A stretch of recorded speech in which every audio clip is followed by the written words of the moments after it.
All right, here we are with a brand new episode of Short Story Long with not only an incredibly accomplished person, a very talented person, and someone that I consider a real life friend. And it's very rare on this podcast that I sort of open with that, but you are one of the few people that we do work with and that we, see each other, run into each other all the time that I do consider a real friend. And that is my friend Affion Crockett. What's up, brother? How are You you? good? Good to see Yeah, you, man. Thanks for coming and doing this. No doubt. It's funny you say that because I'm gonna just open it up. I'm gonna just be 1,000, Yeah, right? go ahead. Yeah. I only know you as a friend from Yeah. coming through, with Burn and and supporting the brand. Yep. And when I left Wild 'N Out, and yeah, when I stopped doing it, when it ended, and then Nick brought it back years later, Yep. I wasn't watching anything, like especially like MTV and all that. So I never watched Robin Big. Yep. Yep. So when I started wearing Reckless around like my family, they was like, "Oh, that's Rob's cousin, the skinny dude." I was like, "What are you talking about?" Like, it was like, that's his. So I didn't even know Yep. who you were from that. Yep. I just knew That's you from good. being a cool guy that I met here. Yep. And every time we saw each other, we was like, it was just cool. Yeah. So And that's rare in our world. it's very rare. Yeah. Yeah. No, I feel the same way, man. It was the same. We've always just sort of had this mutual respect, I guess, or friendship or whatever, but it's never been about money. It's never been like, yo, come There's never through and been we'll an do this ask. deal. Like, yeah. There's never been an ask between us. Yeah. Like, you've never asked me to rock your shit. I just was like, I knew some of your folks that worked here, and they were like, yeah, I work for this company. Yep. I've never asked you for shit, but you have. We both have shit. Yeah. But it's like, yeah, I would rather that, though. I'd rather have, and most of my circle Yep. in this town Yep. is that. Yeah, that's People important. that I know who are organic, they check on me. Yep. Just to check on me, not on some, hey, what part are you What can going we do to? for each other? Yeah. No, I agree. Fuck you. It's hard to find that. It's very hard. Yeah. Yeah. Let's start at the very beginning, Afion, because there's a lot of this stuff that I don't know, and that's why I like doing this podcast. And For sure. I purposely don't look up And much. likewise.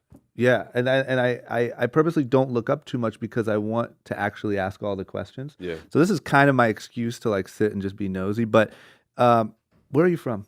I'm from North Carolina by way of the military. So my dad, Army guy, we grew up in Germany. Okay. My mother's Trinidadian, so I have an island thing too. So, when I tell people I'm from North Carolina, they automatically assume, oh, you're from the country. It's like, nah, I'm from a military town in the country, which is not very military. I mean, it's not very country because the world is traveling and stationed in this town. So it's shaped a little different. Now, 20 miles right outside that town, it's very southern. Yep. It's Did you very, spend a lot of time out in that part, or did you kind No, of I stay didn't. in military I land? didn't even know. I stayed in military land the whole Yeah. time. I didn't even know it was considered the country until I moved to Germany at 5.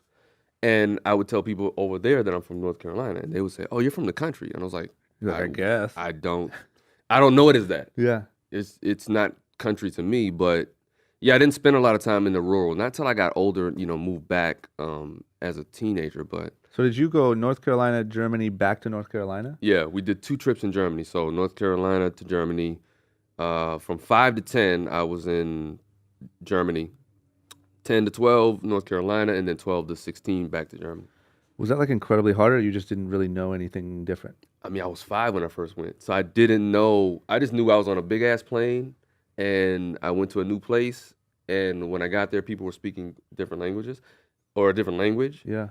They spoke English, but when I heard the German kick in, as a 5-year-old, you're like, "What is this?" So I had to. It was culture shock for sure. Yeah, my whole childhood, entire 0 to 18 was in Akron, Ohio. So there was no, and furthest vacation was Orlando, Florida. Oh, wow. Right? And Myrtle Beach. Yeah, So South Myrtle Carolina. Beach was huge for Ohio, the Ohio types. But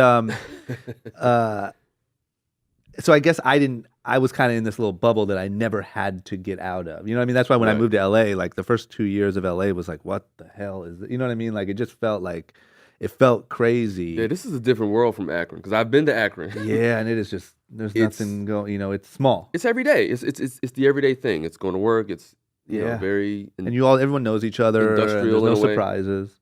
Yeah. So what did you, in Germany,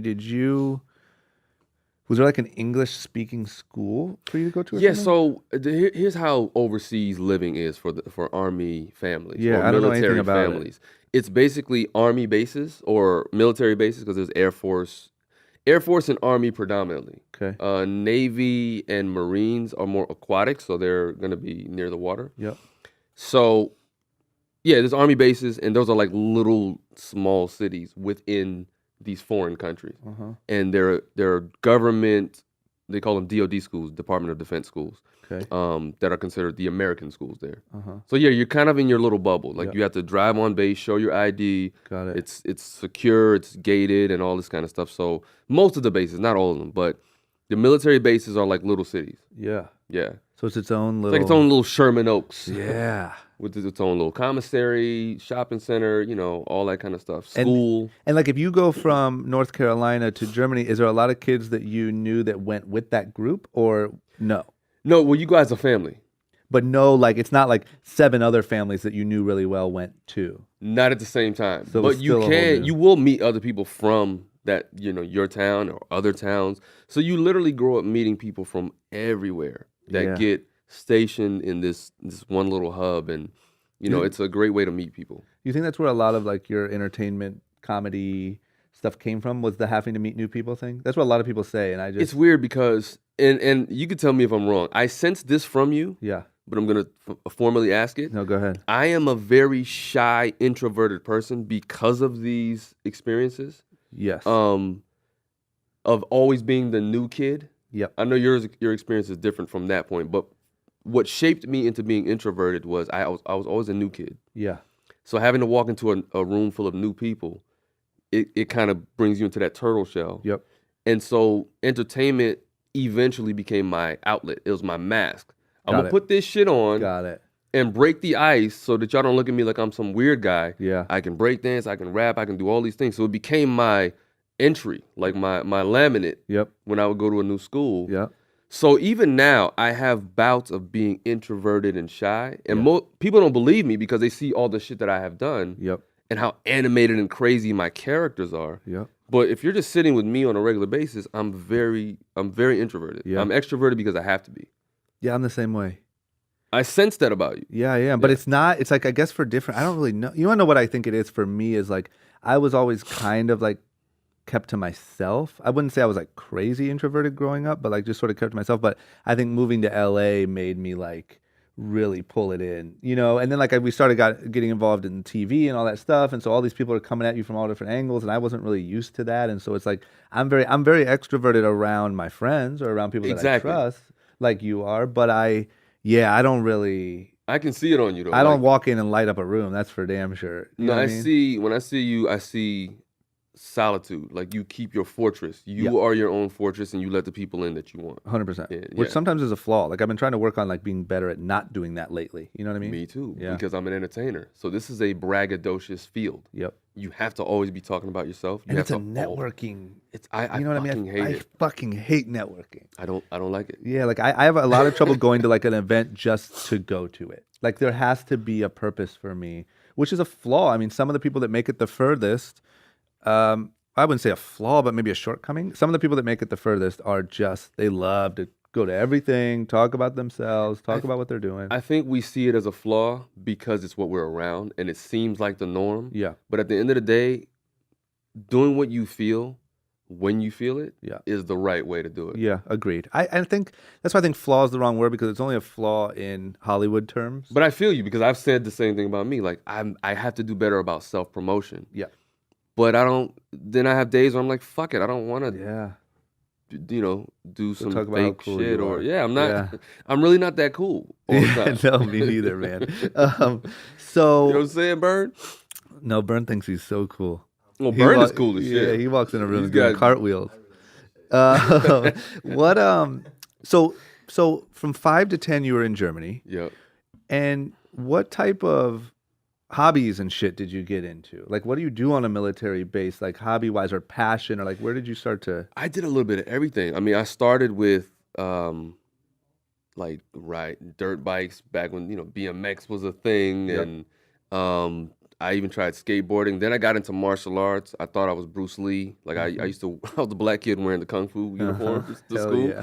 I was that kid. So I was always a weird kid because I never I never drank and did any crazy shit. Yeah. My parents kind of sheltered me because I had an older brother who was a fuck up. Yep. So they made me kind of stay in and babysit my little sisters and I had young parents, so they were out partying. Yep. So So is I it never, older brother, you, and then younger sisters? Yeah. 2 younger sisters? 2 younger sisters. Got it. So the older brother went out and did all the fucked up shit. He did the fucked up shit. And then My you guys- parents also indulged because they were young parents. Yep. So they had a built-in babysitter. Yep. So for me, my hobbies came from a very introspective, cerebral place.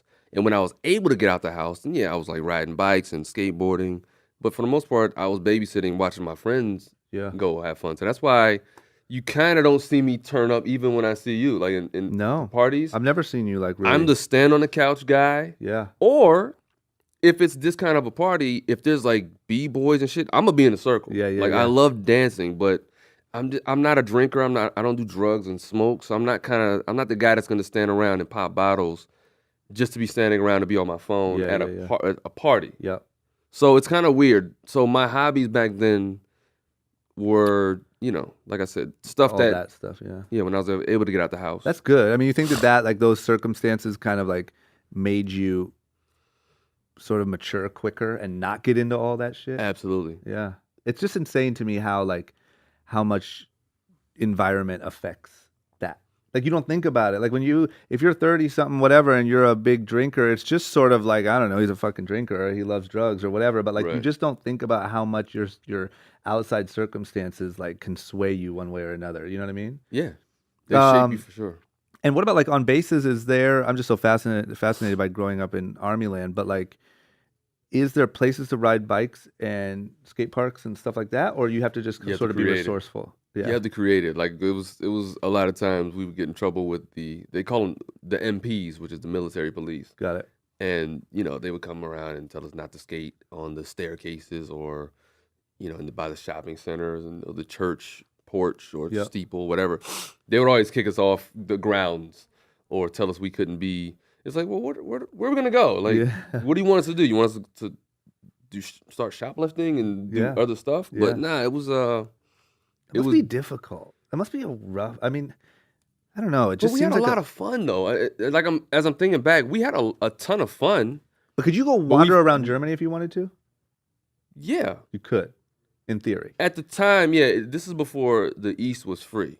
Mm-hmm. Right before the East was free. So yeah, Western Germany, we used to take family vacations and Got it. do all kind of stuff. So Yeah, I don't know you why it can. just seems so, like almost sheltered, for lack of a better word, to me. Like it seems very like a lot of rules and a lot of like. Nah, it Okay, it good. didn't feel like that. It felt free. It felt like, the US, but it was just a foreign country. Again, in the free part. Yeah, yeah. Now it's all open. The wall is down, the border's open. So now it's a different culture even more so, but Got it. when I was there, it was we were in the good part. Got it. so Got to it. speak. So then at 10 you moved back to North Carolina. Hmm. And then how long did you stay in North Carolina? Did you say you went back to Germany again? I went to Germany twice. So So at 10 you're back in North Carolina, then went back to Germany. then went back to Germany at 12, yeah. And then came back to Carolina at 16. Jesus. So this was a depressing time because I love Germany. I'm in the last end of my junior year in high school. So I have all of my friends there, people that I, just kind of came up with in middle school and thinking, hopefully my dad can extend again and I can graduate over there with my friends, but ripped me back out, uprooted, had to go back to Carolina, which I wasn't a fan of my city. You know what I mean? Yeah. High crime, just not the It's best. Fayetteville, right? It's Fayetteville, North Carolina, so it's Yeah. not the most productive place to be. And I didn't want to go back there. I love Germany. So my junior year, senior year was kind of a blur. I just was like, I was feeling Germany, I was missing it. And it put me in a shell, but that shell created who I am today. Yeah. Because all I did was watch a gang of TV and dance. Yeah. So I became an entertainer and like opening concerts in Fayetteville and, the local heroes, whatever. But that was brewing externally while me watching a ton of TV created the characters and stuff that I do now. Yep. you know? Where did the like dancing and stuff start? Was there like a group of friends or Me and my older brother. got it. Yeah. And was it inspired by a certain thing on TV, or you saw it from Yep. Fayetteville life? It was directly affected by movies like Beat Street and Breaking, Wild Style. Yeah, music videos in the 80s taught us everything. Yeah, so you guys were just in the house, staying out of trouble, and just dancing your asses off, trying to just teach yourself. Not always staying out of trouble, but yeah, when we were in the house or in the garage or on the front lawn. And my parents were very supportive. Like, they used to drive us to every talent show and all that stuff. So when we wanted to fuck their grass up by dancing, they would just sit on the porch and watch us and have their drinks and, listen to the music. But yeah, that was what we were doing. And so they didn't push you too hard, like, towards any sort of formal, you got to go to college. Oh, yeah, they did. They did. They did. Yeah, that came later. And that was closer to 18? Yeah. And, I made pretty good grades. I'm a nerdy guy originally. So having that journey, like, I went to school on a Pell Grant, free tuition and all that. And so when I was about to graduate college, this is when me and my dad had that line of demarcation, manhood talk, where he's like, yeah, I know you do all that other shit, but you're about to get your degree. You're going into corporate America. What was your degree in? Business. And did you decide on that just on some, like, this will work, or was it? That was it. It was it. It was like, I love to dance, I love to entertain, but you didn't really see a future in that, or did you? I did. So that's why I said, all right, I'm not gonna go to school and major in, like, theater, right? I'm gonna major in business because I just want to know that world, because the entertainment field is a business. Didn't have this conversation with Dad in the beginning. Yep. You know what I mean? So he just thought I was taking business to be in corporate America. Got it. So went to college, did the business thing. I knew I wanted to go into entertainment business. Didn't know how the fuck I was going to do it. I just believed that I was going to do it. Yep. So yeah, when it came time to graduate college, and he was like, what are you talking about? You want to go into stand-up comedy? Like, you ain't never said shit funny to me. You know what I mean? And I was like, yeah, Dad, but you drove me to every talent show. Do you think that just leaves my system? Yeah. Since I was 10 years old, I've been on stage. Yeah. So what are you talking about? Like, I've been on stage from 10 literally to 17. So it's a wide range of time. Yep. Actually, before 10. And did he just think maybe like, you're just being a kid, and he went to college, now he's a business guy? Like most people, most parents look at that shit as a hobby. Yeah. I look at hobby as your career. Mm-hmm. So if you get lucky, yeah. I mean, that's the dream. If you do the work, if you're brave enough to follow the dream, your hobby is your career. Yeah. And what did you do? Like, was college like a nightmare because you're doing this thing that is not your passion, or did you just kind of see it as like, I just got to get through this and do what I got to do? It's interesting because I'm learning business, and then I'll go on to do what I want to do. I was in college for my dad. Got it. To be honest, but it wasn't a nightmare because I utilized it for my advantage. I was still performing all the time, and this was the last of the era where there were a lot of talent shows and people still had a talent. Yep. You know what I mean? Yep. My 4 years of school, we had our own Luther Vandross at school. We had our own SWVs and Jades and all these different groups, Jodeci's. Like, we were always putting on shows. Yeah. So it was just in me to just do this thing, man. And toward the end of it is when I discovered that I wanted to do comedy and migrate, out of dance. But yeah, it was always about performing. And how did it switch to comedy? Watching Def Comedy Jam, and I never related to myself as a comedian because all the comedians I ever knew or saw were like the guys at Evening at the Improv, the Bud Friedmans, wearing the tweed jacket with the elbow patches. Mm-hmm. So it was a very collegiate thing to me. Yep. Or it was rock star Eddie Murphy. Yep. Who I was a huge fan of. Who was just larger than life. Unattainable. Larger than, I never thought, I'm going to do what he does. Yep.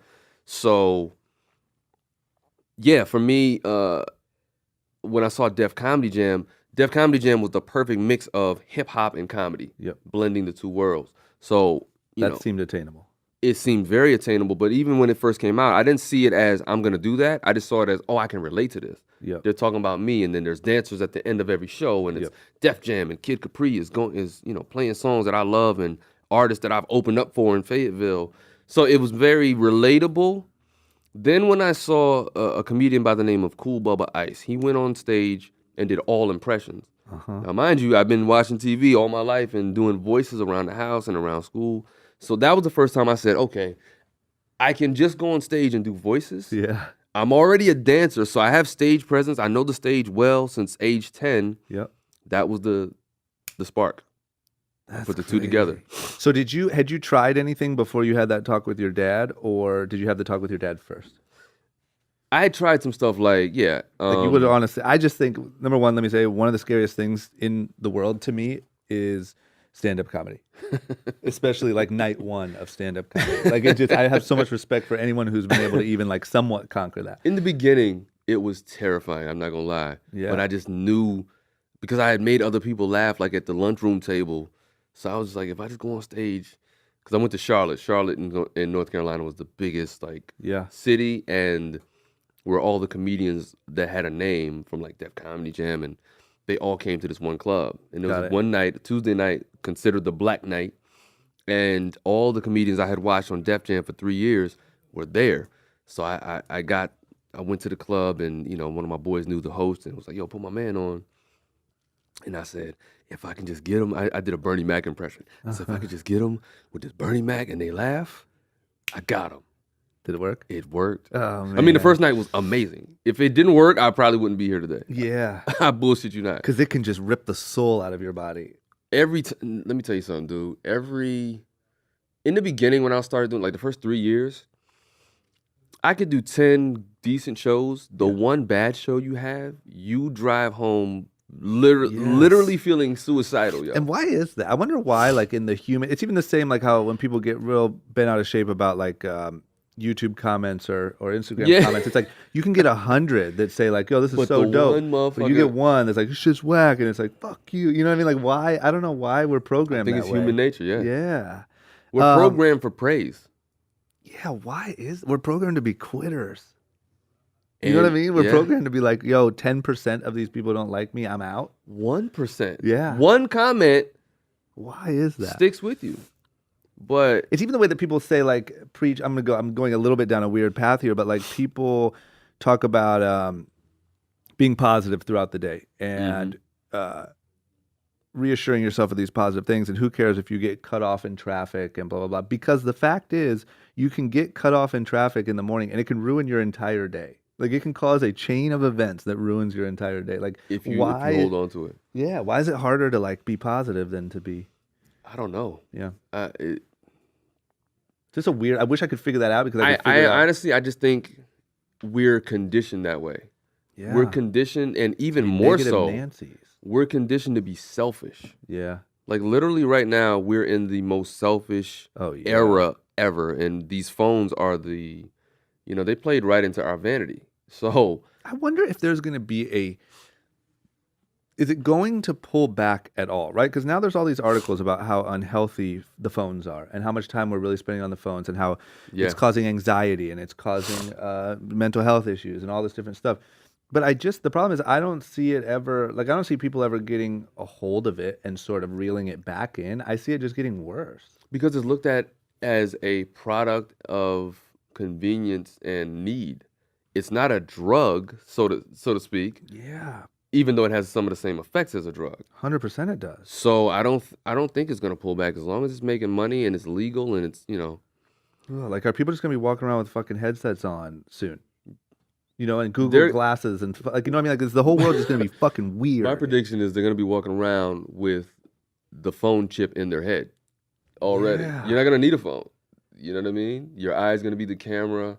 Like it's gonna be some crazy shit, and you just blink to take a picture, and like you only meet, like you're like swiping on Tinder as you're walking down the street. Yeah, I think it's gonna be some high tech, crazy shit. God damn it. So your dad at what point did your dad start supporting you, or was that way later? No, so we had that conversation when he told me I wasn't funny, or he never heard me say shit funny. Yeah, and then this was when I feel like I heard the voice of God come and help me speak, because my dad is, Army guy, very intimidating, and he's still my hero to this day. Like I fucks with my dad. Yeah, he's my hero. But he's very intimidating. Yep. So this was me becoming a man right before his eyes. He said, "Why are you gonna do that and not give yourself a plan B, because he wanted me to like go into the Air Force and be an officer and have benefits and money and shit. I was like, that's not me. Yeah. And I looked at him, I said, why would I give myself a plan B and tell myself I'm not good enough for plan A? Why not just put all my energy into plan A and make that work? Yep. And that's when he turned as red as his fucking sign, because he light skinned like me, and he just stormed out the room. And from that moment, I said, now I got to do this shit. Yeah. Now I got to prove to him that he didn't raise another fuck up son. You know what I mean?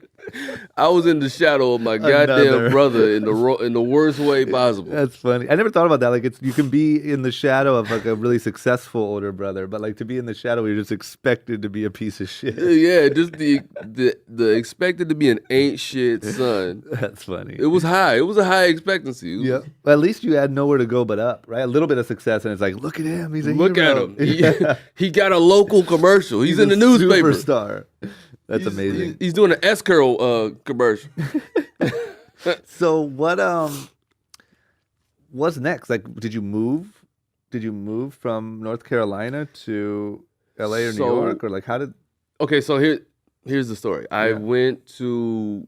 So Def Comedy Jam, right? Yeah. I'm in college. I see Def Jam. And this is toward the end of Def Jam, its first iteration in New York. Mm-hmm.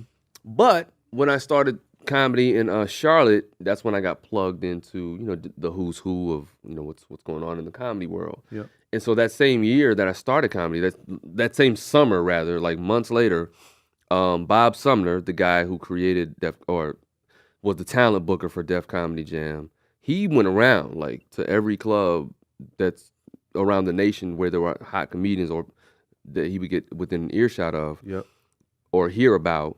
So he went and recruited. So I give him a lot of credit for really going out there and finding the Bernie Macs, the Chris Tuckers, the Bill Bellamy's. Like he did all of that. Cedric the Entertainers, guys who were already pre-established, but he brought them all to this one hub and introduced them to the world. So we heard he was coming to Charlotte to audition for Def Comedy Jam.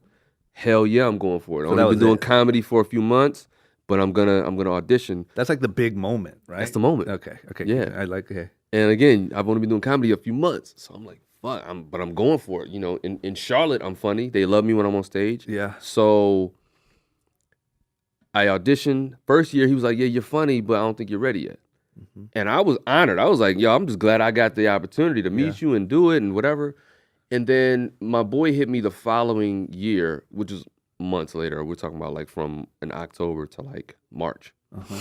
He hit me months later and he's like, yo, Bob is doing another audition in Tampa, Florida. Mm-hmm. Let's fly to Tampa and audition there so he doesn't think we're just hometown favorites. Yep. Great idea. Got there. It was like 50 motherfuckers waiting to audition in this hot-ass, humid Tampa club. Uh-huh. And we did a number draw system. I drew number 7. I was like, fuck yeah. I got the perfect slot. I don't care what kind of set I have. I'm in number 7. I'm just going to make it work. Yep. And sure enough, I probably had the best set that night. Really? And after that, Bob was like, yo, Affion Crockett. He started saying my name. It's working when other comedians are hating, like, oh, fuck. It's Affion, motherfucker. Yeah. Oh, Affion's that dude now. Like, really? Yeah. So. Damn, only a few months later? A few months. What was the difference? Like, did you have a different confidence or a different set? Or like, what do you think was the difference of why it resonated so much more with him? For me, because of my content. I was so animated and I did really good voices. Like I was known for doing Fire Marshal Bill at the time. Yep. Jim Carrey. I was a huge fan of Jim. The Bernie Mac, because Bernie Mac was so blazing hot from the first 2 seasons of Def Comedy Jam, Chris Tucker. So I was doing voices of people who were really hot. Mm-hmm. And I did them well and I was animated. So every other comedian at the time was talking about sex and growing up in the hood, and it was just the same rhetoric shit. back to back. So I think for me, it helped me stand out that I was just a little different. Yep. You know what I mean? Yep. And I was young as fuck. So he liked the fact that here's this young kid who's just talented, and he's not talking about fucking stools. The same old shit. Yeah. Same old shit. Yeah. And when you said you drew number 7, you mean you were 7th to go up? 7th to go up out of 50. Oh, Jesus Christ. Yeah, something crazy. Yeah. So, after like the 15th comedian, motherfuckers was tuned out. Like they didn't give a fuck. Yep. So I was glad that I had that slot, and then I ended up getting on the show. So literally, I started doing comedy one summer. The next summer, I auditioned, and then that fall, I'm on Def Comedy Jam. That's insane. Crazy. And you went within from a like year. that was one of your biggest inspirations of even starting comedy, right? Absolutely. Sitting in the living room watching it. Yeah. And then I'm on it. Did you feel like you were like the golden child at that point? I felt like I was fucking floating. Yeah. I was you Russell gotta- Simmons before I met him. shit. Like you gotta feel like you're just like you're the chosen one. You know what I Yeah. mean? Like if I started something and because I was watching it on TV and a year later I was on that show, I'd be like, well, see you guys later. It was gratifying. I'm God. Yeah. I didn't take it to the arrogant point, but You were I never definitely, arrogant? Nah, it was more so I felt like God telling me you're in the right place. You're doing the right thing. Because before Def Jam, when I first graduated school, college, I was an extra in Ace Ventura 2. Uh-huh. Jim Carrey shot it in South Carolina, Texas and South Carolina. So I was on the South Carolina leg. I got picked to do a scene because they came to the extras and said, who dances? Now knowing the film business, I know that they were just doing a pickup shot that I probably could have got paid a lot of money for. Yeah. But they were doing a pickup shot from something they didn't have. So they needed some tribal dance to do near a close-up of his face in a bush. He was hiding in a bush, spying on the tribe. So anyway, I got to do this scene and talk to Jim Carrey. Now, mind you, I'm between him and Def Comedy Jam, in Living Color and Def Comedy Jam, these are the two biggest influences on my comedy life. Yeah. So first I meet this motherfucker, do a scene with him. I thought I had made it. Yeah. Mind you, I was an extra. Then I get on Def Comedy Jam that October. It was that year for me was quite a Man. It was quite the journey. How old were you at that? That was low 20s? Yeah. Like 21 or 22? 2021. Yeah. And did you like after the Def Comedy thing, did your dad change his opinion at all or no? It was the beginning. Okay. You know, it was definitely, okay, I see maybe, you know, he's doing his thing. And then he came to a couple shows of me doing stand-up. Like Bernie Mac came to Fayetteville and I opened up for him. And my dad was the only one in my family that could make it that night. But yeah, it started to turn around. I feel like he just wanted to know that I wasn't chasing a pipe dream. Yeah. Because my older brother, he also was the guy that was like, you know, he wanted to be a rapper and used to talk all this shit, but he wasn't a go-getter. Yep. My brother was just a fucking talker. Yep. So my dad, I can understand what he was looking at. Of like, course. thinking that it was just some pipe dream shit and I was gonna be like him. But nah, I had a plan and, you know. What do you think the difference is? Like, you think that's just you're born that way? One person doesn't act one like, you know, like what would you? Is there a cure A cure for what? for what your brother had compared to what you had? Could you? How do you make someone do? I don't know. Here's why I don't put a lot of weight on zodiac signs. Me and my brother are 3 days apart. Right? How many years? Leos. 4 years, but 3 days apart. Okay. Leos. Night and fucking day. Yeah.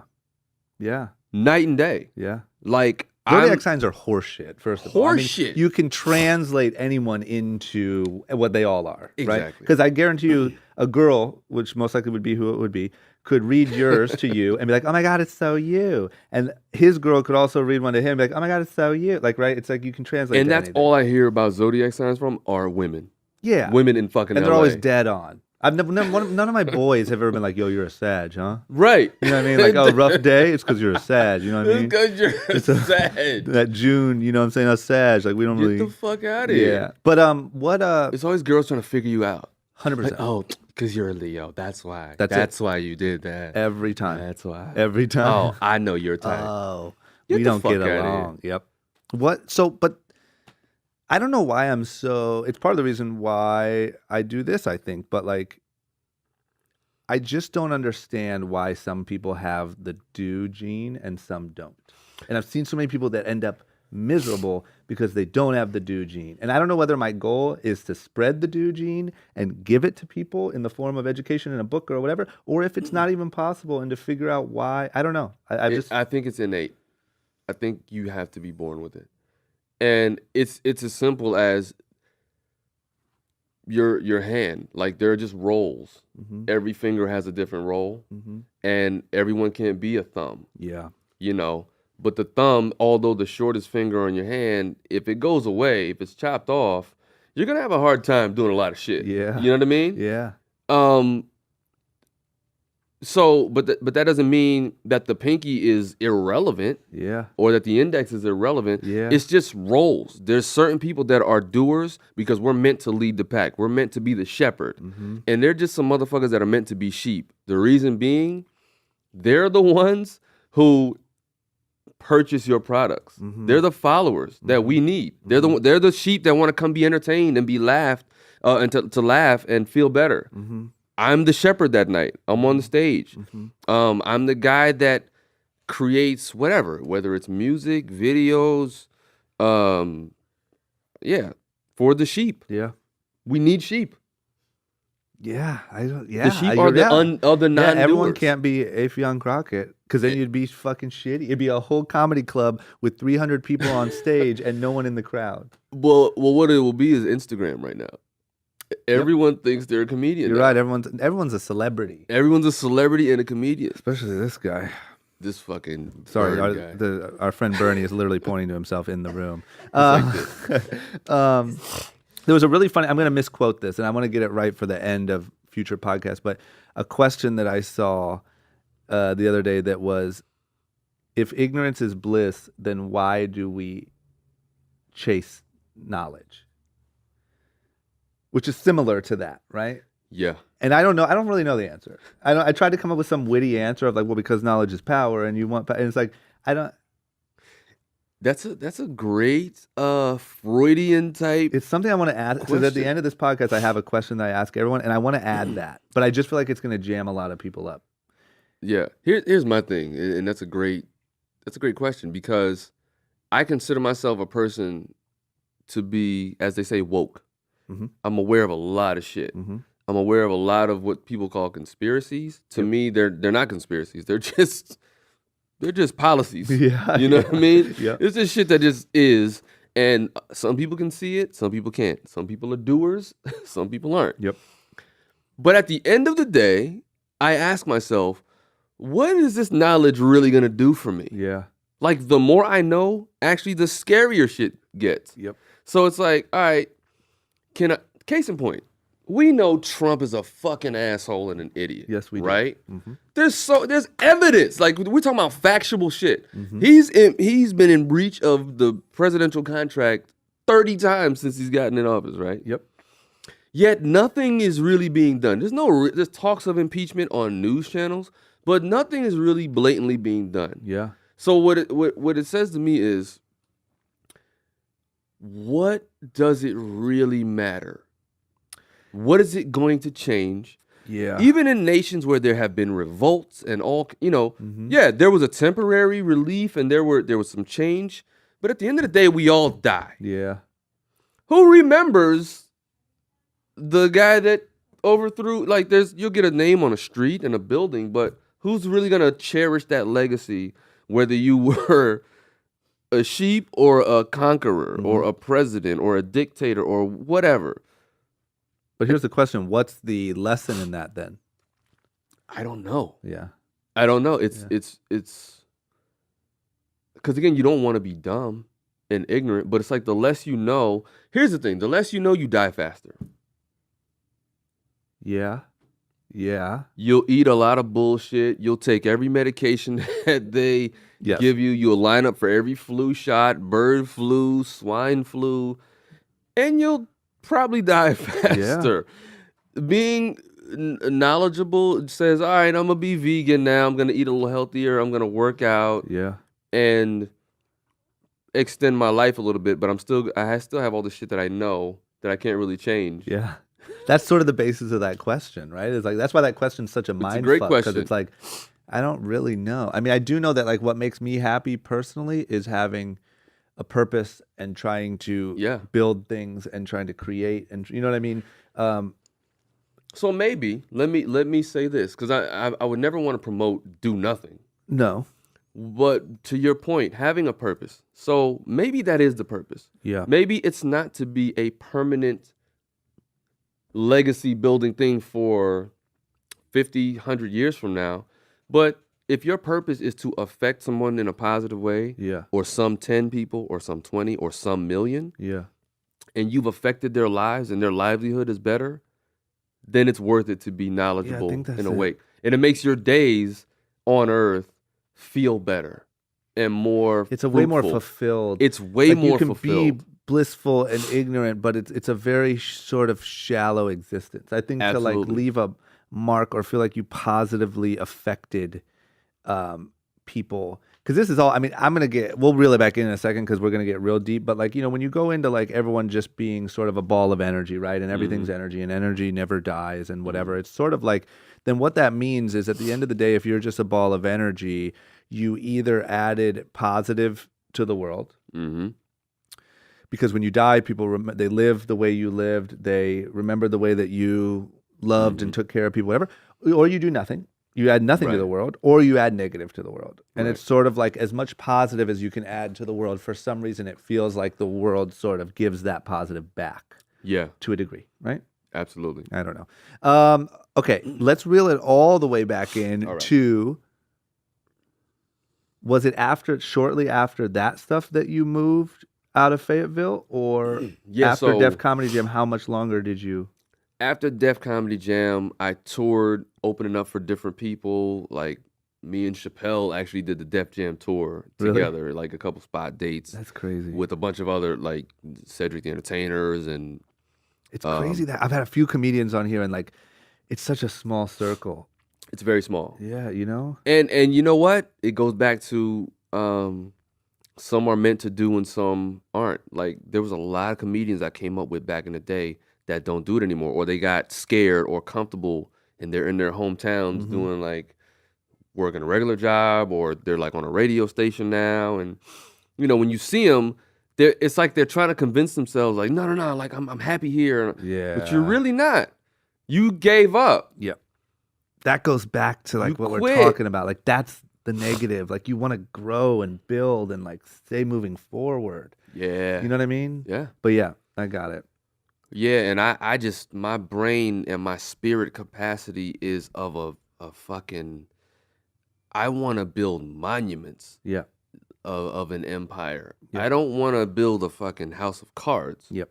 You know what I mean? And you don't want to be the hometown hero, and you don't want to be Fuck the like. no, I don't want to be the big fish in a little pond. No, you just don't. Yeah, you don't ever want to be the guy who like.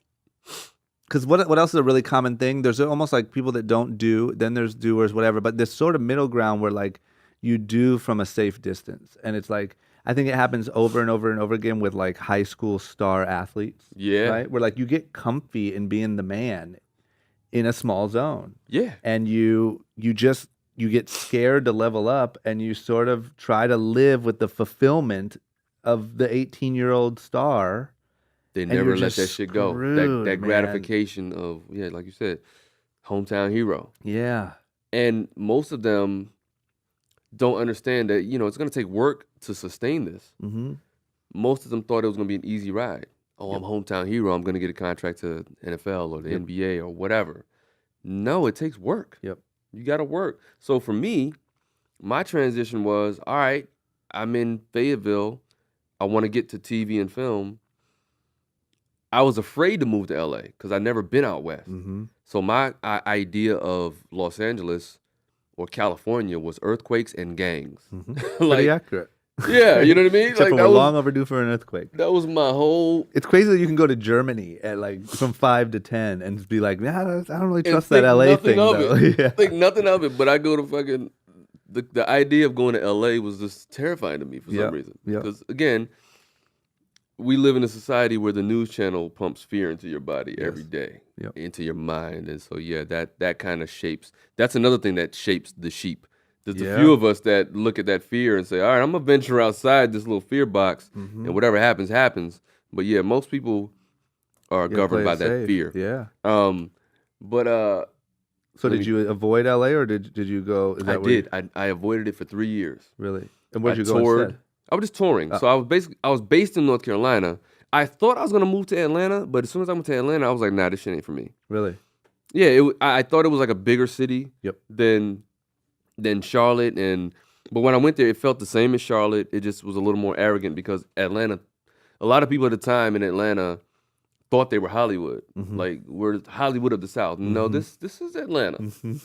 It's great for what it is, but it ain't Hollywood or New York. It's far from that shit. Yep. So I just was like, yeah, I don't want to feel like I'm in Charlotte because I'm trying to get away from Charlotte. So I toured for like 3 years, and finally, a lot of comedians that I worked with or opened up for was like, yo, you got to get the fuck out of here. Yeah. You either come to LA or you're going to die here. Like, you're going to be doing the same shit. Yep.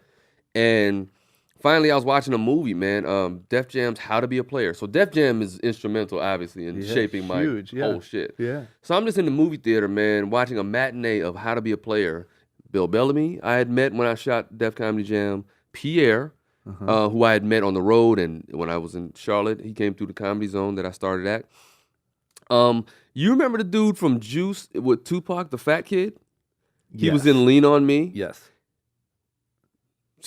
Short story here, he was a rapper at one point, or wanted to be a rapper. Really? Before Juice, or kind of during? I want to say it was after Juice. Got it.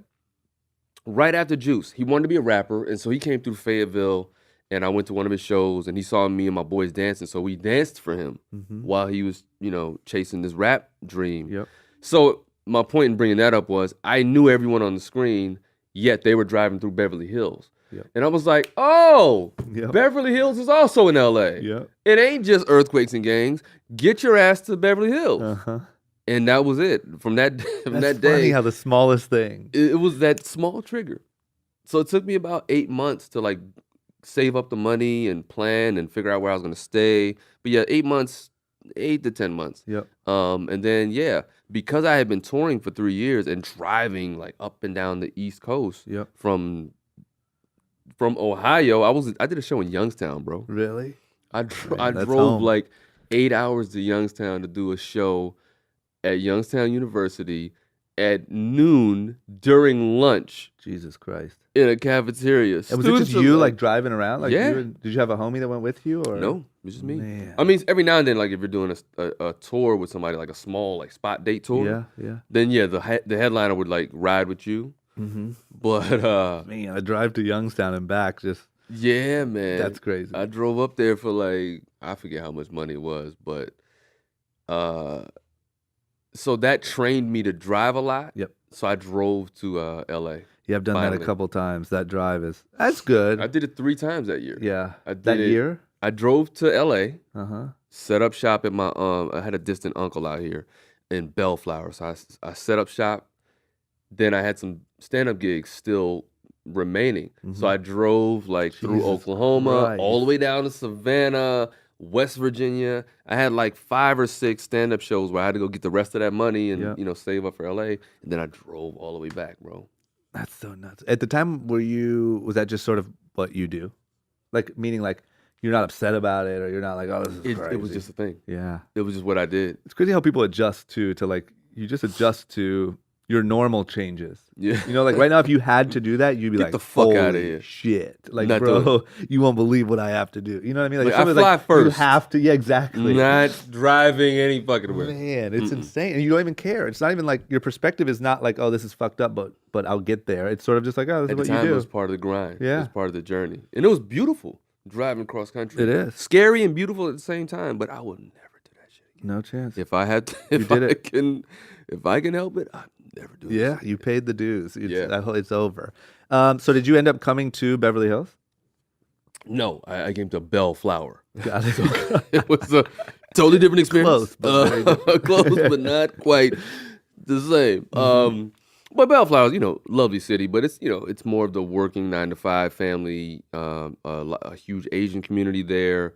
But it was cool. I mean, I was just excited to be in the mix. Near LA. And, my first 2 weeks here were the most exciting weeks ever. I went to the Comedy Store when they did the Tuesday nights. Guy Torrey would do the Fat Tuesdays. Yep.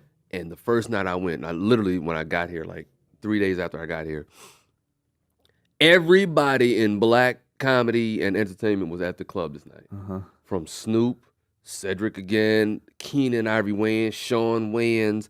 Even saw Gene Anthony Ray, who played Leroy in Fame back in the day. So all these people were like on this at the Comedy Store on a Tuesday night. I was like, this is the greatest fucking place ever. Like, this is fucking LA. This is LA. Yeah. I think Ice Cube might have been like, it was ridiculous. Yep. So I was like, all right, I'm in the right place.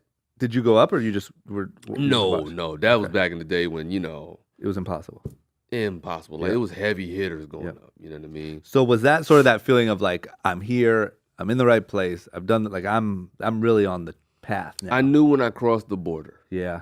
When I drove across that state line, it was just like I felt something. It's crazy how that works. Yeah. Like you just know when you're on the path and you also know when you're off it. And it's a terrible feeling when you're off it. You know what I mean? It's shitty. When you're like, I'm just not, I don't know what it is, but I am not in the fucking vortex right now. I'm not in the zone. Yeah.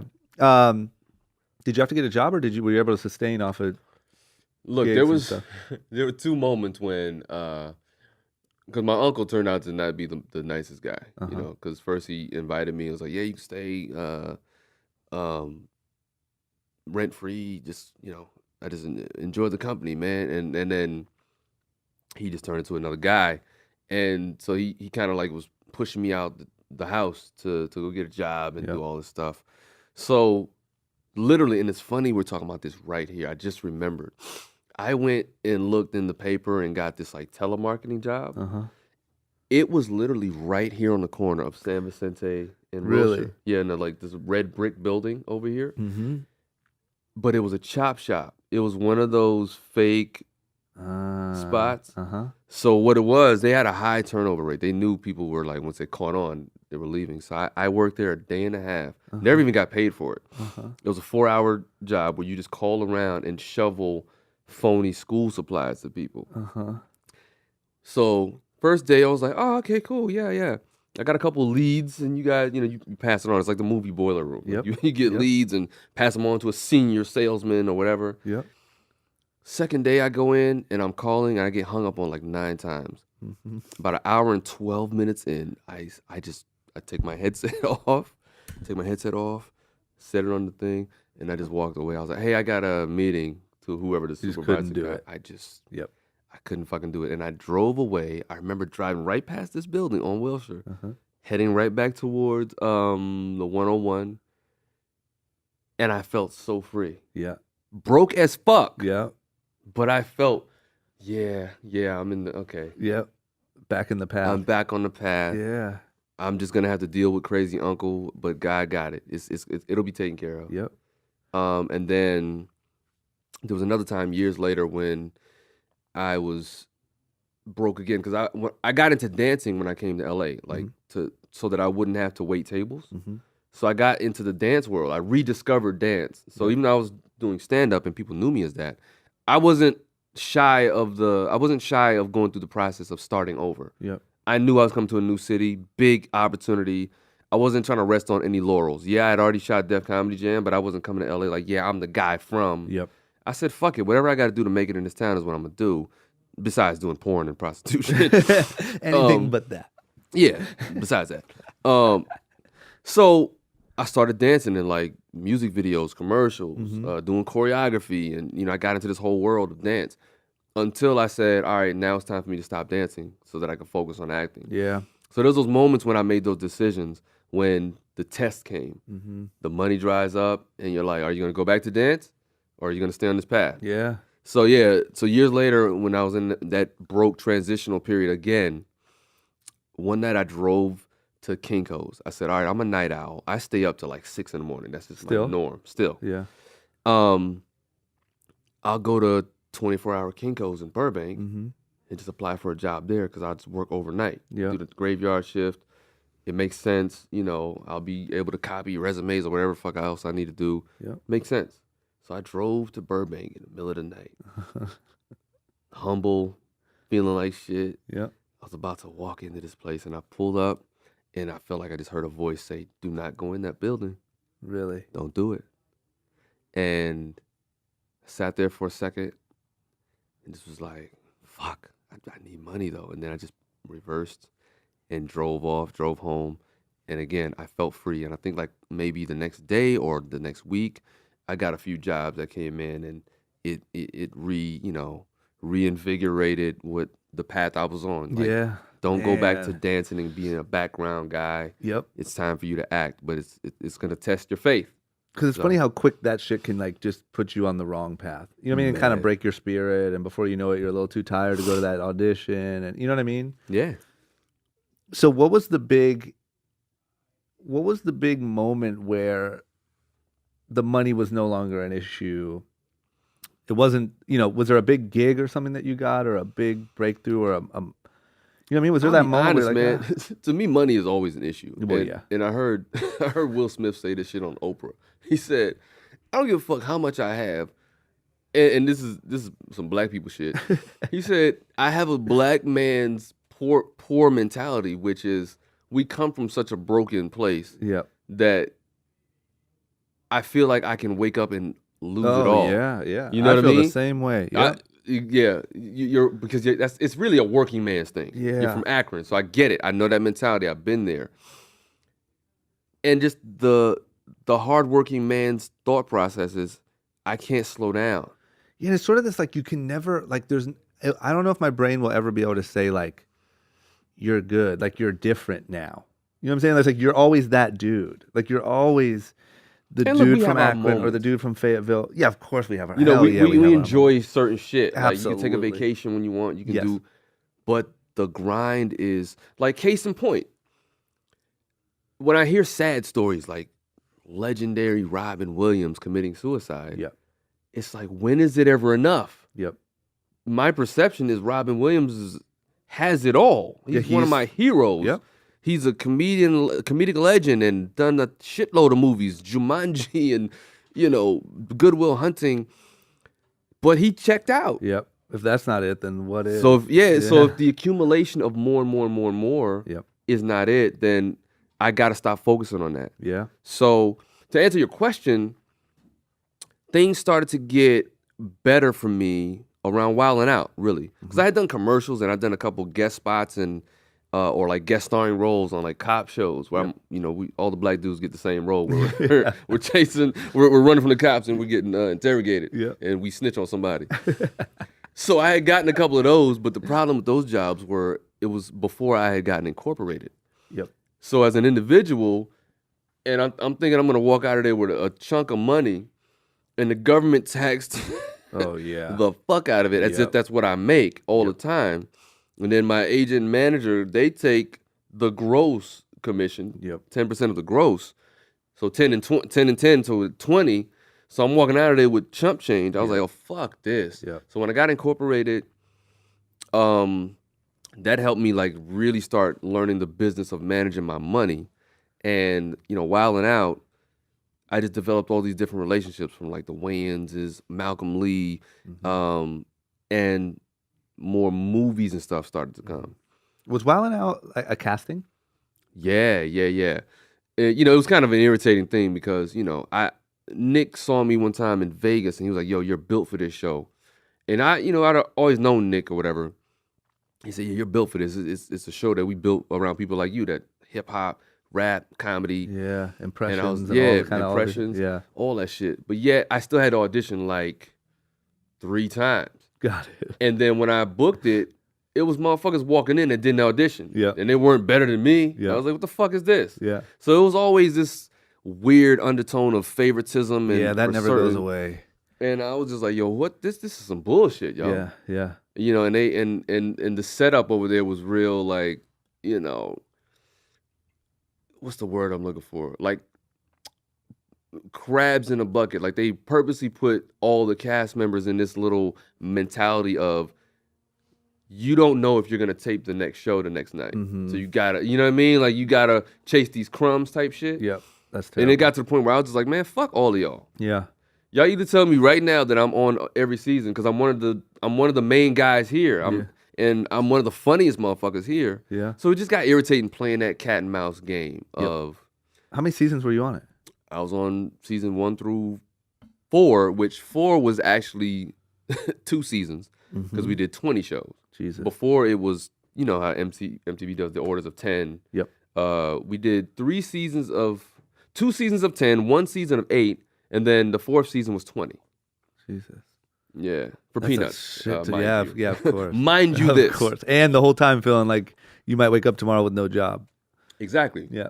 That's a But nightmare. again, I gambled on myself and said, all right, I'm just gonna step to these producers and say, look, guys, I understand. I don't mean to disrespect, but I'm not playing this game. Either kick me off the show or just let me know that I'm doing, because it takes enough for me to just be creative enough to come up with the shit to make the show good. Yeah. That's a whenever I'm nightmare. doing my part. So I was tired of playing those mind games. Man. Yeah. So then what was after that? What did you say after that? That's where you started to meet other people, and then did pieces start to connect after that? Yeah, absolutely, man. Like it's been a pretty decent ride since Wildin' Out. I can't lie. Like, of course, we always, as you know, like there's always you wanting more. Yeah. You want this and that to happen, but it's been a really dope ride because Wildin' Out gave me a daily face in front of a lot of people. Yep. So even when I would go to auditions now, producers would say, man, they'll pull me aside. I love what you're doing Wildin' Out. Yeah. So I auditioned for the Wayans brothers, Sean and Marlon. They had a pilot for VH1 that they were going to do about a fictitious rapper or, thug rapper that ain't really a thug. Uh-huh. And so I auditioned to be the lead. And when I tell you, this is one of the best auditions I ever had in my life. And Sean and Marlon, they're like gracious with the laughs. Like, and I was in there, I went into character and blew this fucking audition out the water and was like freestyling and doing all kind of shit. Yeah. It was to the point where they were beating on, Marlon was crawling on the desk, the table that they were on. He was beating the table. Sean threw his water bottle at me like, nigga, stop. Just, yo, I'm hurt. They was sweating. Yeah. And I was just still in character. I was just going. Uh-huh. And so that started the relationship I did with them. I booked the pilot to the point where I auditioned for the lead, and the lead was supposed to be like a dramatic guy. But the way I read it was so funny. They're like, well, maybe we need to change this shit. And they were like, no, but he would be perfect for the sidekick dude. So anyway, it was like an Entourage type of show, but the pilot didn't go. And then Dance Flick came around, and again, I'm a dancer, so played right into being a comedian who can dance. Yep. So I started working with the Wayanses, and they just kind of adopted me as as Affion Wayans. So coming full circle, because Keenan all the way back to Robert Townsend and Hollywood Shuffle was such an influence. Here I am again, with the Def Jam thing. Like, here I am again with the biggest influence. Yeah. And the family, and Marlon too, because Marlon was the youngest one. And he was like the hip hop Wayans to me. Yeah. So I was already emulating him when I was still in Fayetteville, just as a fan. So funny, to now man. be working with these guys and to be going to watch the game at Russell Simmons' house, the king of Def Jam, who it's just like, holy shit. That's a whole nother story of how Yeah. me and him reconnected after Def Jam years. How did that happen? But I'm gonna Get there, yeah. but I want to say this. I learned how much of a genius Sean Wayans is. People always said that Sean Wayans is like, oh, he's the unfunny Wayans that's just getting a free ride, right?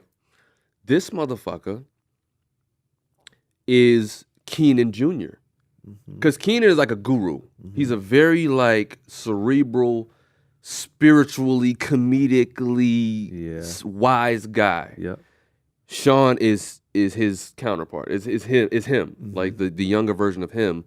Damon, also very wise, but he's more of the character, outlandish, brilliant stand-up mind. Yep. That's Marlon. Yep. You know what I mean? The character, What a the crazy more wild. family. Like the fact that So that's they're even linear. Yeah. So being around them, I really learned the genius that all of them have. There are no like There's not a weak link. shortcoming Yeah. Wayans. There's no weak links in the Yeah. chain. Sean is just not egotistical enough to where he needs to shine. Yep. He's good being Geppetto. Yeah. So anyway, long story short story long. Yeah, there you go. Met the Wayanses, worked with them for several projects, and then of course me and Marlon went on to do A Haunted House, and then in between that, I got a show on Fox. That was another big payday for me because that's really all that became of it. Yeah. Because it was a disaster. but it was my first show, like producing on a network, writing, starring. So I learned a ton of shit. Yep. I learned a ton of gangster shit, Yeah. and I learned a ton of business shit. Yeah. But I learned a ton of shit.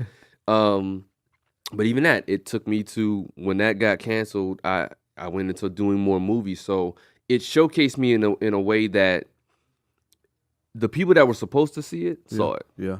And it afforded me a lot of other like film roles, like, you know, The Wedding Ringer with Kevin Hart, and just all these different things I did. But so yeah, that was a journey. And then also I mentioned Malcolm Lee, who I also met right around the end of Wild 'N Out.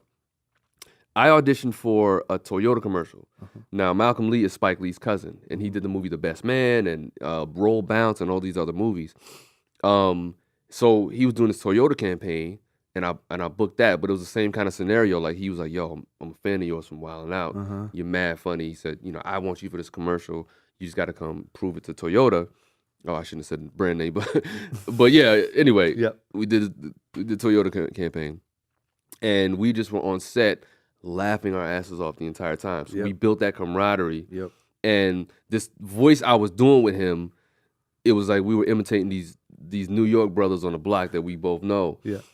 And so that ended up being a character that I put into a movie called Welcome Home, Roscoe Jenkins, with Martin and Cedric, and Mike Epps and Monique and Michael Clark Duncan. It was James Earl Jones. Like, it was a star-studded thing. So the fact that I was in this movie was like, all right, I'm doing all right. Character was small as shit, and it ended up getting cut out at the beginning, and they kept the piece at the end. I didn't care. I was doing a show with a movie with all my heroes. That's huge. But yeah, Malcolm was really instrumental in just being a champion and like a big brother. Like, he's a guy I can call today. And be like, yo, I got this situation, you know, talk me through it. And he's like family at this point. And then right after that, he submitted me to the Weinstein brothers for the movie Soul Man with Bernie Mac and Sam Jackson. And that was like my first offer. That's when I feel like, oh, I made it. Yeah, that's like real movie star stuff. Yeah. It didn't happen after that again, but well, Wedding Ringer was straight to offer, but you know, it doesn't always happen. It's just, you know, when you're fortunate enough to get but when it, it does, it's great. like, yeah, that's like, right. Fuck yeah. You know, that was my offer, right? But yeah, it was Bernie Mac's last movie, and another full circle story. I was able to tell Bernie Mac, yo, like, I'm here because of you. Like, I did your impression, an impression of you when I first started on my first night of comedy, and I became known. Even on Def Comedy Jam, I did that same type of set. I did Bernie Mac and Fire Marshal Bill, and you know, just being on set and having him stamp me and say, "No, you got it." He said, "I see a lot of Mac." He's like, "I see a lot of Mac in you. you know, you funny little motherfucker. I swear you motherfucker, you funny motherfucker." So yeah, man, it was just really the amount of like to even get that. I'm trying to think if I've ever had like a moment like that. I don't think I have, but like, it's pretty insane to have someone be your hero and then be like, "Yeah, man, like, you're it." You know, like, that's nuts. Dog, that's a rare. That probably happens with athletes a lot. Probably happens with movie stars, but like, there's not too many professions or paths, I don't think, where you get that level of like. I've been very fortunate. Yeah, that's crazy. Like, a ton of my heroes I've been able to cross paths with and work with. Even Martin Lawerence. Like, Martin was I mean, he was the host of Def Jam the first 2 years, the first 2 seasons. So, I mean, his sitcom characters, ridiculous. So he's another one of my heroes. That just, you know, when we did Roscoe Jenkins, he took a liking to me. He said, "Man, you funny as shit." And we were doing the scene that got edited out, but we were doing the scene and we're sitting on his talk show, the character's talk show, and my character was just like, you know, rattling off, and Martin broke and started laughing. Oh, that had to feel and I was good. like, yes, motherfucker, yes. I'm doing some shit out here in these comedy streets. And it's funny, Martin's camp pulled me aside at the end of the shoot, and they was like, "Yo, we thought you were gonna freeze up because we seen a lot of young comedians get around Martin, and you know, just, you know, they can't handle the bright lights type effect." And I said, "Man, I'm from Fayetteville, North Carolina. I go get it. You know what I mean? I had an Iverson mentality, like, you my hero, but when the camera's on and Malcolm says action, I gotta go. Yeah. I just gotta do me. You Yep. know, not to step on no toes. It's just like I admire you. I want to make you proud. I Yeah. want to make you, break and laugh and shit. So yeah. Yeah, that's another huge like difference I just think in people. Like some people are just naturally sort of really intimidated by that sort of scenario, and some people see it as the time to like really turn on the gas, you know? Yeah. Man, You it's gotta see crazy. yourself as you belong here. Yes, You know what I mean? everywhere you are. Everywhere. I belong here. It's okay. Yeah, that's a huge lesson. And I think also like the amount of like opportunities and stuff just from being a good dude and from good connections. And it's funny how we Absolutely. started by talking about how we hate networking, but it's kind of like, But that's how we've yeah, but it's also like you don't force it. nah. You know, and that's like another thing about like the more introverted type of personality is like you may not go out and meet everybody, but the Mm-hmm. people that you do meet really fuck with you and will support you and have your back. But we're talking about two different things. What we're talking about is just relationship, genuine relationship. Yeah. The networking that you and I hate is this fake, But it's the fake version. the fake version You know, of it's it. like, oh, that's my boy. I met him at One Oak. Like, I'll sign him up for this. You know what I mean? But that a lot of Yeah. opportunities come from that. But I Yeah. just don't think that you get the same. It's sort of like a lot of it is like a comparison of you either get a lot of surface level connections Yeah. that may lead to something, maybe not. It's all luck, or you get a handful that are real solid. That you Exactly. know those people have your back. You know you can call them for anything. You know, But if you most have, of those people I didn't meet at a club. yeah, Because like I said, I met the Wayneses at an audition. I met Malcolm at an audition. So yeah, it was in a work environment, and then it just organically yep. became And they something respect else. you. Not only are you a cool dude, but it's like they respect the work as opposed to being like, I don't know, he's a familiar face. And like, whatever, we were popping bottles together. So like, hit me up sometime. No, they respect the work, and specifically with those two projects for Malcolm and the Wayneses, I always bring something to the table. Mm-hmm. So with every character I do, I go above and beyond. Like I'll say, okay, like ironically, most of my characters have been music based. Mm-hmm. That's not accidental. So I'll create a song as the character Yeah, and yeah. submit it to the producers, and they're like, "Oh shit!" And you like record it and everything? yeah, Yeah. yeah. And so one of my songs made it into Soul Man. Like it was written in the script that he had to do some type of rap, but they didn't know what it was gonna sound like. Yeah. So I did it before I even got Yeah. to the city. You know That's what I mean? I huge. recorded it, made the beat, and it was like, "Oh, this is it. This is the whole song." Oh man. Yeah. So It's a good lesson in like just doing the work. You know what I mean? just do the work. Yeah. What are you working on now and what's next? Right now, it's more of the same. Writing, developing. I really my focus right now, and I feel like I'm in another one of those transitional periods. Like it's great being an actor, but I don't want to always be the actor for hire. I want to Yeah. create and own. Yep. So I just been in a development phase and writing, and I have some good producing partners, and yeah, we're just developing. We're in that phase now. But on the personal side, stand up is another big thing that I got back into because I stopped doing stand up. I don't think I touched on that. Recently, you've been doing it recently?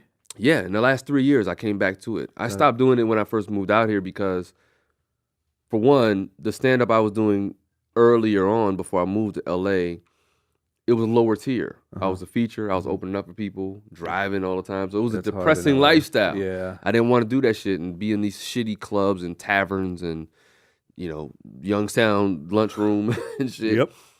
So I stopped doing it. I was like, I just want to focus on acting. I'm cool. So I fell out of love with stand-up for a minute. But then 3 years ago, I said, all right, I'm leaving behind another business, another entity. Mm-hmm. And it's something I love. Like when I get on stage and I'm able to just, like it's not terrifying for me. Yeah. For me, getting on stage is, all right, this is what I do. Let's just Yeah. settle that fact. I do this. If I fall in a hole or get in a jam or there's a heckler, I know how to handle it. It's like boxing or martial arts. Like once you know you can take the punch, Yeah. you don't give a fuck about the punches that are coming Yeah. out. Once you know you can throw the kick and you've damaged a bag or broken wood, you're like, oh, I can throw this. It's not gonna hurt my shins or my feet. Yeah. You're conditioned now. It's about conditioning. Yeah. So I'm conditioned for stand up now. Yeah, I just shit, man. It just seems to me like the moment you just get like crickets in the crowd, I would just probably panic, start sweating, have a panic attack, and run out of the place. But also, it does seem like one of those things that like almost like working out, where like it seems like if you were good at it and it was something that you enjoyed, like not doing it would almost leave a void. It seems like in your existence, like where I could see, like if it's something you enjoyed doing and it is a confidence builder and it is like a workout and it is something that, you know, builds your whatever, like you would want to just keep doing it, even if it's just, I feel like a lot of these people do it just to sort of keep their chops up, you know? They do. But there's a good number of comedians too who are very like depressed and lonely. Like there's that side of it. There's a shit ton. There's that side of it. And I'm not that guy, so I don't really, like in LA, I don't really hang at the comedy club. Yeah. I don't go up a lot. I go on the road where there's the real audience who, you know, everyone in LA thinks they're fucking famous. They're all an expert too. They're jaded, they're all an expert. Yep. So I don't really enjoy that environment. But, you know, stand up, it's not terrifying to me. I'm rebuilding the brand and I'm gonna shoot a special soon, and Really? so that's been my focus, and I'm back to doing music, like real music, because people know me for doing parodies, which was a big reason why I got the Fox show. But coming from Wild 'N Out, where it was certain things I wanted to do, but I couldn't do it because it was a live show. Yep. So that's when I started getting into the internet and really producing my own shit. Yep. So now, full circle, people know me for parody music, and they're like, "Oh, you're actually good at doing it." Yep. But they didn't know that I could really do it. Like I could really rap and I Yeah. can sing a little bit, and I produce music and shit. So I'm doing music, and it's a fun thing, man. That's really dope. So what's the future look like? Is there comedy specials, shows that you've written, produced, and starred in? All of it. Music? All of it. I love it. I'm at a point right now, man, where anything goes. I feel free. Yep. I feel really free, and whatever I want to do, I'm not listening to people anymore. I'm not listening to the naysayers or people that couldn't do it their way, so they try to shape you. Mm-hmm. Hey, Drum, I think you should make your clothes like this. Get the fuck out of my face. Yeah. I'm going to do what I feel. I'm going to make skinny guy clothes because I'm skinny. Yep. And Affion's going to benefit from it because he's skinny. You're so damn right. I'm going to make the slim cut shit. Yep. If you gained weight, go somewhere else. Yep. I'm going to do the shit that I want to do. Yep. So for me, that's where I am. So I'm not worried about, like, people are like, yo, you're a comedian. Why are you doing rap? Well, first of all, Donald Glover is Childish Gambino. Yep. One of the funniest motherfuckers I've ever seen.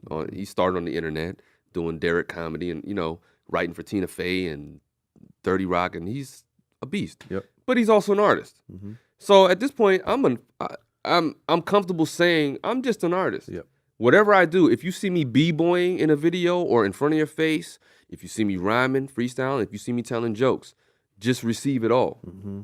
If you see me kick the fuck out of somebody in the face, receive that too. Receive it in the face. The good thing although is, I'm nonviolent. The good thing is it's more so than ever. I feel like the world accepts people doing that.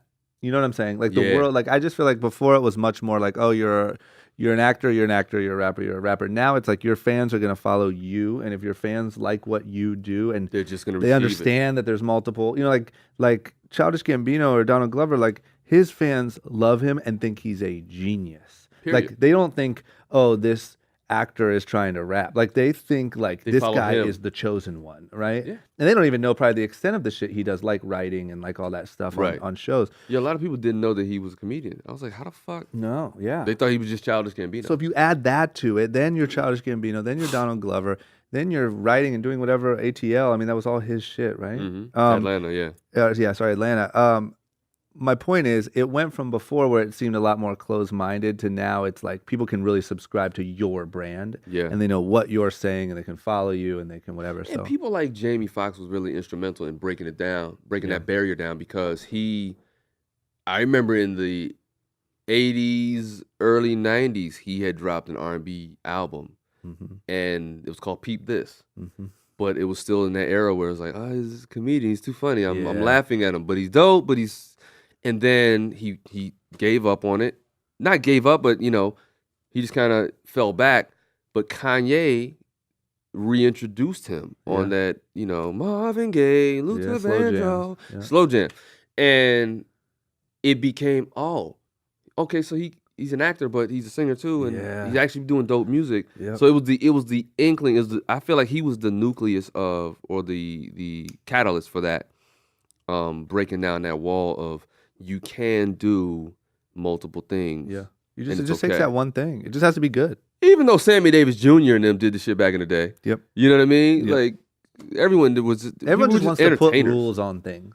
Yeah. They just want, like, if you're a successful actor and you try to do something, they just want to say no. They just want to say, like, no, People just wanna have just shit act. to say. You know what I mean? Yeah, of course. They just want to say, That's why like, we have comments on every platform God now. damn it. I hate comments. I wonder if that'll go away. Like, do we just stop letting people comment? I would love for that to go away. So many people that have a voice that don't necessarily need one. Because the comments don't, it doesn't help the content, does it? Does it help to read? No, I think that if you're a social media platform, I think that it's the engagement. It's getting people to stay on and to connect. There's money in the and you want you want to comment on Bernie's thing and him to comment back, and now you go back on to see what Bernie said. There's an engagement. That's why. They're not worried about us. That's why one of the articles I read was talking about how all the big Silicon Valley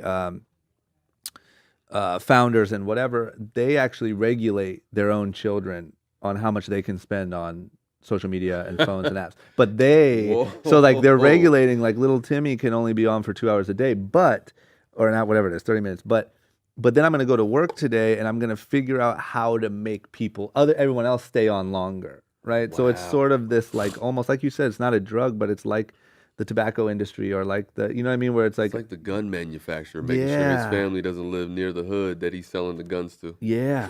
It's so crazy. Wow. How's your dad feel now? He's my biggest fan. Really? Oh my God. Like, it's, again, early on, like a year after we had that conversation, he already saw the fruits of my determination. Yeah. The good version of hard-headedness, of stubbornness, right? Yep. So he saw the fruits of it then, but then now, like, the full circle moment for me was the movie Soul Man. After Bernie Mac had passed away, we did the premiere at the Apollo in New York. Mm-hmm. Sam Jackson was there. Like, it was the whole big to-do. John Legend was in the movie too. And so another full circle story. I got on Apollo as an amateur night contestant in '92 as a dancer.